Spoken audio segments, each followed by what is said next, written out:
បងចែកអូនទុំពេញចំកាយតំណេដែរទេមកជួយកាប់ចែកអូនផងចាំអូនឲ្យឈ្នួលអញចា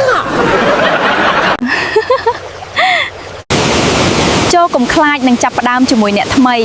ពេលខ្លះសិភៅថ្មីអាចនឹងប្រសើរជាងសិភៅចាស់ឆ្ងាយណាជានារីស្រុកស្រែមានតែងូតទឹកអូទឹកស្ទឹងអញ្ចឹងហើយយូរទៅស្បែកអូនខ្មៅដូចកបីនៅក្រោយខំហីបងប្អូនសុភាពនារីទាំងឡាយសម័យនេះបើអត់ចេះធ្វើម្ហូបមិនបាច់ពិបាកសួរម៉ាក់ទៀតទេសួរតែ YouTube ទៅគឺប្រាប់យើងឲ្យចេះធ្វើម្ហូបហើយអញចា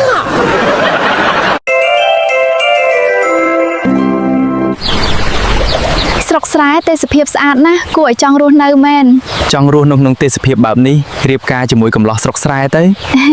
អញចា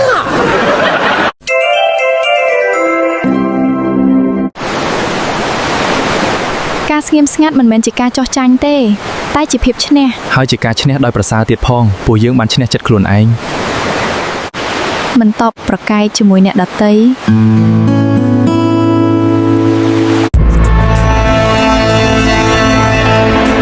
រូបសម្បត្តិនិងសម្រស់ខាងក្រៅ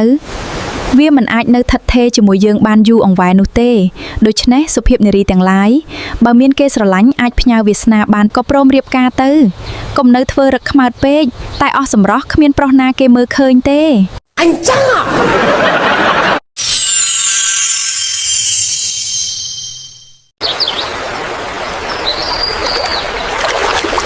គ្រួសារខ្ញុំនៅតែប្រើឲ្យខ្ញុំនៅតែស្រឡាញ់សម្លៀកបំពាក់ឈុតបុរាណខ្មែរ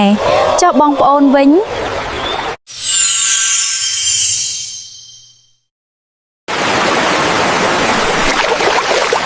ទឹកជ្រោះត្រជាក់ស្រួលណាស់មានបយណាចង់ងូតទឹកជាមួយអូនទេអូនខ្វះអ្នកដុសក្អែកខ្នងឲ្យអញចាបើមានគេខ្វះខាតមកខ្ចីលុយសូមបងប្អូនធ្វើចិត្តឲ្យទូលាយដោយក្តីមេត្តានិងប្រាប់អ្នកខ្ចីលុយថាខ្ញុំឈប់ឲ្យខ្ចីហើយមកខ្ចីនិយាយស្រួលដល់តាទាវិញអន់ចិត្តខឹងអញ្ជើញទៅរកអ្នកផ្សេងចុះ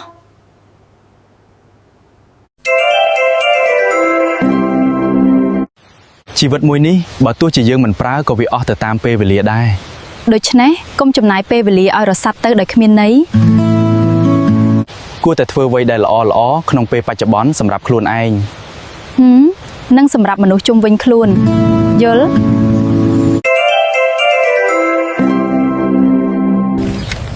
អរគុណណាស់ដែលអូនទ្រាំរស់នៅបែបនេះជាមួយបងសំខាន់នៅជាមួយបងមានក្តីសុខ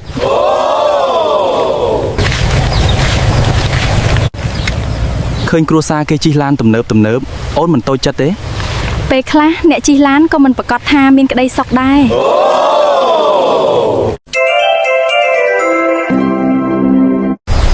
មនុស្សល្ងងជីវិតនៅលើអណ្ដាតរីឯមនុស្សឆ្លាតអណ្ដាតនៅក្នុងនៃចិត្តមនុស្សឆ្លាតមិនងាយនិយាយស្ដីនោះទេ